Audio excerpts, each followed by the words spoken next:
이어서 CBN에서 보내온 소식 전해드립니다. 인권 문제로 국제적인 비난 속에 시작됐던 2022 베이징 동계올림픽이 지난달 끝났습니다.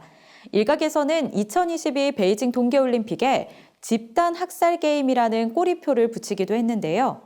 지난 올림픽이 중국 정부가 자국을 독재 국가가 아닌 정상 국가인 것처럼 선전하는 데 성공한 국제 행사로 기억될 것이라는 평가도 나왔습니다.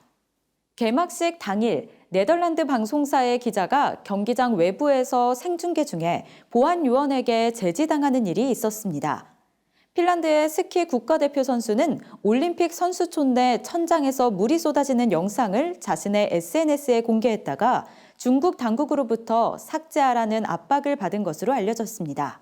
The Olympics are supposed to be a celebration of the human spirit. That's not what this Winter Olympics was about. This Winter Olympics was about a propaganda exercise to make the regime look good in the eyes of the world. 베이징 올림픽은 시작하기도 전에 논란에 휩싸였습니다. 비평가들은 중국이 진정한 모습을 보여준 것이라고 입을 모았습니다. The world's greatest athletic showcase. But just outside the show, rape, genocide, slave labor. 이런 가운데 미국 MBC 방송이 올림픽 중계 방송을 위해 제작된 광고를 거부해 논란이 일었습니다. 이 광고는 중국을 비판하는 광고로 인권 문제와 독재를 고발하는 내용이었습니다. MBC는 광고에 올림픽 후원사의 로고가 노출된 것을 문제 삼았습니다. To call out the American companies that are funding it all. It is just shameful and disgusting that American companies are turning a blind eye and funding this. 광고에는 미국 프로농구 NBA의 에네스 칸터 프리덤 선수가 출연했습니다. Stand for freedom, defund the dictators. When you see made in China, Put it down.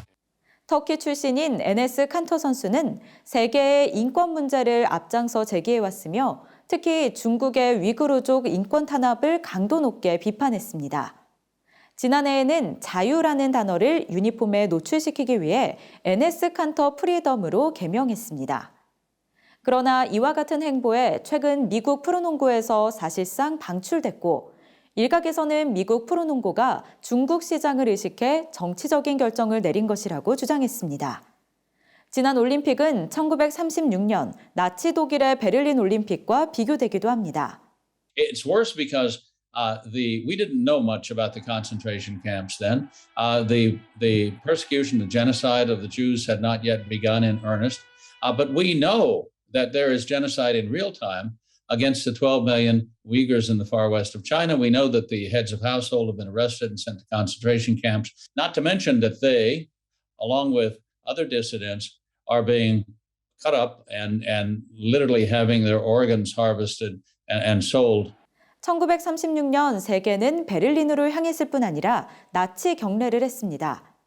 지난 베이징 동계올림픽에선 미국을 비롯한 몇몇 국가들이 외교적 보이콧을 선언했습니다. 그러나 세계는 참여했고 올림픽은 열렸습니다. 그리고 공산당 지도자들은 그 시간을 즐겼습니다.